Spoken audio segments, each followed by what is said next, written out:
तो चलिए आज आपको कराते हैं भोले बाबा के दर्शन, क्योंकि सावन चल रहा है और ऐसे में हमें रुद्राभिषेक कराना था। तो हमें शाम को 5:30 बजे के बाद पता चला कि कल ही रुद्राभिषेक होगा। तो यहाँ पता चलते ही हम निकल गए थे शॉपिंग के लिए, क्योंकि कोई सामान तो था नहीं घर पे, बहुत सारी चीज़ें खरीदनी थी, शॉपिंग करनी थी। तो हम सबसे पहले गए शिव जी का वस्त्र लेने के लिए। तो हमें एक यहाँ बहुत अच्छी सी शॉप मिल गई थी, वहाँ से हम गए शिव जी का वस्त्र लिए, जो पंडित जी बाद में ले लेते हैं। तो शिव जी के लिए वस्त्र लिया, इसके बाद हमें गौरी जी के लिए लेना था। तो हमने पता किया तो उन्होंने बोला कि नहीं, साड़ी भी आपको यहीं मिल जाएगी। तो हम निकल गए साड़ी लेने के लिए।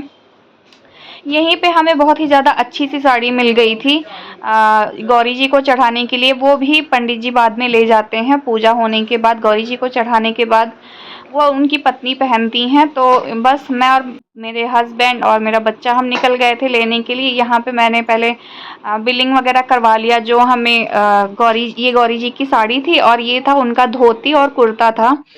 इसके बाद बाबू के लिए मुझे लेना था कुर्ता और धोती। तो हम चले गए जॉकी के शोरूम पे, वहाँ से बाबू के लिए कुर्ता धोती लिया। और फिर इसके बाद हमें जो फूल और ये सब चीज़ें लेनी थी वो जाके लिया। फिर मुझे लगवानी थी मेहंदी, क्योंकि कहा जाता है कि जब आप बैठते हैं ना उसके पूजा में, रुद्राभिषेक में, तो आप शिव और गौरी जी का ही रूप होते हैं। ये जो आपको गन्ने का रस का वो दिख रहा है, यहाँ से हमने गन्ने का रस लिया था, क्योंकि हमने जो रुद्राभिषेक कराया था वो कराया था गन्ने के रस से। तो अगर आप पूजा में बैठते हैं पति पत्नी, तो आपको 16 श्रृंगार में बैठना चाहिए। तो मेहंदी लगवाना बहुत ज़्यादा इम्पोर्टेंट था। मैं रात में सबको इनवाइट करने के बाद फिर रात में 11:30 बजे के आसपास मैं अपने हाथ में मेहंदी लगवा रही थी। आप देखो पूरा सन्नाटा छा रहा था, मार्केट लगभग बंद होने वाली थी। हस्बैंड मेरे बाबू को लेकर थोड़ा दूर पे बैठे हुए थे, फिर उनसे थोड़ा देर बाद रहा नहीं गया, तो वो भी आकर यहीं बगल में ही बैठ गए थे। तो मैंने एक ही हाथ में मेहंदी लगवाई, क्योंकि मुझे दूसरे हाथ से बाबू को संभालना था। तो बस मेहंदी लग रही थी और हमने सबको फ़ोन करके जिनको आना था उनको इनवाइट कर दिया था, सारी चीज़ें खरीद ली थी, पैसे जो निकालने थे वो भी हमने निकाल लिए थे। मैं देख रही थी कि मुझे, क्योंकि बाद में मिठाई लेनी थी, मिठाई बच गई थी, तो देख रही थी कि बीकानेर है यहाँ पे, मैं यहीं से ले लेती हूँ। बट मैंने वहाँ से नहीं लिया, थोड़ा दूर पे बीकानेर का शॉप था घर के पास, वहाँ से मैंने लिया ताकि मेहंदी थोड़ी सूख जाए। तो यहाँ मेरे हस्बैंड बाबू को लेकर आकर मेरे बगल में ही बैठ गए हैं, देख रहे थे मेहंदी की डिज़ाइन। मेहंदी ये लोग अपनी मेहंदी लगाते हैं, तो मैं आपको प्रेफर करूँगी अगर आप मेहंदी लगवाने जा रहे हैं तो आप कोन खुद का लेकर जाएं, क्योंकि वो मेहंदी मुझे चढ़ी नहीं थी ज़्यादा। इसके बाद आप घर के हालात देख लो कि पूरे फैले हुए थे। आते ही मैं अपने काम में लग गई, मेहंदी धुल दिया था मैंने, कुछ खास नहीं चढ़ी थी, मतलब मेहंदी कुछ खास रंग नहीं लिया था।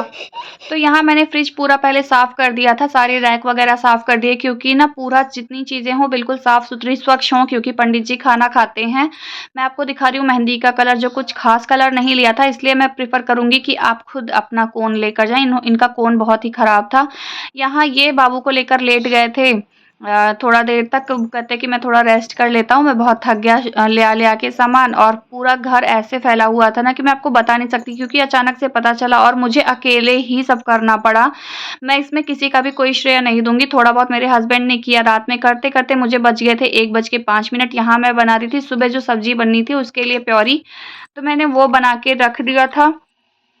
बहुत सारे काम थे, बाबू को नींद आने लगी थी तो मैंने उसके लिए बना लिया दूध। मैंने सोचा इसको पहले सुला देती हूँ ना, तो थोड़ा-सा जल्दबाजी में जल्दी-जल्दी कर लूँगी, नहीं तो जल्दबाजी में ये भी नहीं सोएगा, फिर कल सुबह मुझे परेशान करेगा। आप घर के हालात देख लो, बहुत ही ज़्यादा फैला हुआ था घर, क्योंकि मैं क्या ही बताऊँ ना, अकेले अगर करना होता है ना तो बहुत ज़्यादा थकान हो जाती है। मुझे दूसरे दिन फ़ीवर आ गया था, अभी पूरा सामान ऐसे ही पड़ा हुआ था, लगभग 2 बजने वाले थे रात के। तो यहाँ मैंने मेरे हस्बैंड से बोला कि आप बेडरूम सही कर दो थोड़ा बहुत, मैं यहाँ इसको सुला देती हूँ, इसके बाद फिर करती हूँ।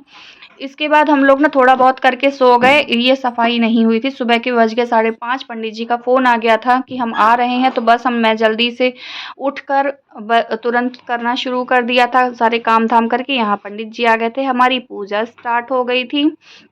7 बजे से हमारी पूजा स्टार्ट हो गई थी। मैं नहा लिया था, मैंने तैयार हो गई थी, बाबू को भी तैयार कर दिया था।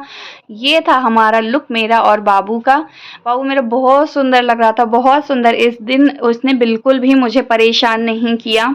यहाँ शुरू हो गई थी पूजा, हम पति पत्नी पूजा में बैठ गए थे। और मैं आपको बताऊं कि भले ही जल्दबाजी में हुआ, सारी चीज़ें बहुत ज़्यादा अच्छे से हो गई, जितना हमने सोचा नहीं था उससे कहीं ज़्यादा अच्छे से हुआ। ये हमारे रिलेटिव थे जो आए हुए थे सारे लोग पूजा में, ये लोग भी अपना अपना ऑफिस छोड़ के आए। तो यहाँ संकल्प कराने के बाद मैं आ गई थी किचन में, क्योंकि मुझे खाना भी बनाना था। सुबह की पूजा थी तो जल्दी जल्दी में खाना नहीं बन पाया था। तो मैंने पंडित जी से बोला कि अब कैसे क्या होगा, या तो मैं संकल्प करा के उठ जाऊं। तो उन्होंने बोला कि हाँ ये ठीक है कि आप संकल्प करा के उठ जाओ, क्योंकि ना सारे ऑफिस जाने वाले लोग थे, हस्बैंड को भी ऑफिस जाना था।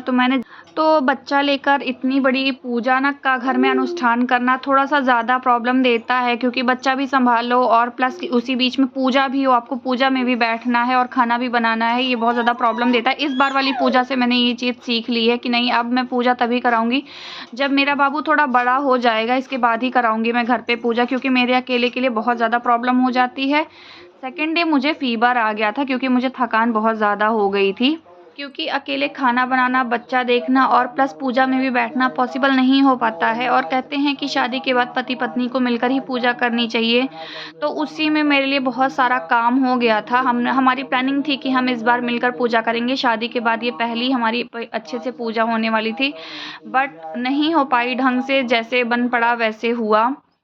तो ये था मेरे बाबू का लुक, ये बहुत ही ज़्यादा प्यारा लग रहा था। हमने ढूंढ के ये कुर्ता और धोती इसके लिए लिया था जाके, और ये इस ड्रेस में बहुत ही ज़्यादा प्यारा लग रहा था। तो यहाँ रुद्राभिषेक हो चुका है हमारा कंप्लीट, पंडित जी चले गए हैं, बाकी जो लोग आए थे वो भी सब चले गए हैं। अब ये सामान जो है ना, वो सब लोग बोलते हैं कि सामान तुरंत नहीं समेटना चाहिए, थोड़ा देर तक छोड़ देना चाहिए ऐसे ही। तो थोड़ा देर क्या, अब मैं एक पहर पूरा छोड़ूंगी, मतलब आज का दिन ही मैं सोच रही हूँ कम से कम पूरा ही छोड़ दूँ, तो ऐसे ही रहेगा, पूरा फैला ही रहेगा, ऐसे ही रहेंगे। फिर मैं आराम से इसको इकट्ठा करूँगी। बाबू सो रहा है अभी, और मैं भी सुबह बहुत जल्दी जग गई थी। सुबह जग क्या गई थी, मैं सोई ही नहीं थी। अभी मेरी मेहंदी भी पूरी चढ़ी नहीं है, मतलब मैंने धो बहुत जल्दी दी थी, कुछ 10-15 मिनट में ही मैंने धो दी थी, और अभी चढ़ी भी नहीं है पूरा। तो बाबू सो रहा है, मैं सोच रही हूँ मैं भी थोड़ा आराम कर लूँ। तो सब कुछ फिनिश होते होते टाइम हो गया है 1:30 बज रहा है। तो बस यहाँ का काम हो चुका है कंप्लीट, और हमारे भोले बाबा का श्रृंगार बहुत ही ज़्यादा अच्छा हुआ था। मुझे ना बहुत थकान हो रही है, ये इसमें ना थोड़ा सा वो बढ़ गया है, क्या कहते हैं उसको, गन्ने का रस। मुझे बहुत थकान हो रही है, क्योंकि मैं बहुत सुबह से, कल से ही, शाम से ही लगी हुई हूँ। तो मैं सोच रही हूँ मैं थोड़ा सा रेस्ट कर लेती हूँ। मैंने खाना नहीं खाया है, उठूँगी भूख लगी रहेगी तो खाऊँगी। फ़िलहाल मुझे थकान से कुछ खाने का मन नहीं कर रहा है अभी। मैंने लगा लिया था मेरे पैरों में आलता। कहते हैं सुहागन औरतों को ना बिना आलते के पूजा में नहीं बैठना चाहिए, तो बस मैंने लगा लिया था आलता। यहाँ पूजा हो चुकी है कंप्लीट, पूरा घर फैल गया है। बाबू को यहीं खेलना पसंद है, तो मैं सोच रही थी पहले कि जल्दी थोड़ा साफ़ कर लूँ, बट नहीं साफ़ करूँगी उसको, आज वहीं मैनेज करवाऊँगी। थोड़ा बहुत साफ़ कर दूँगी बस, खाली जो ये बर्तन वगैरह है ना, बस यही सब हटा दूँगी बस। बाकी ये चौकी तो मैं नहीं उठाऊँगी, इसको कल ही उठाऊँगी सीधे, रहने देते हैं। बाकी सब कुछ अच्छे से हो गया।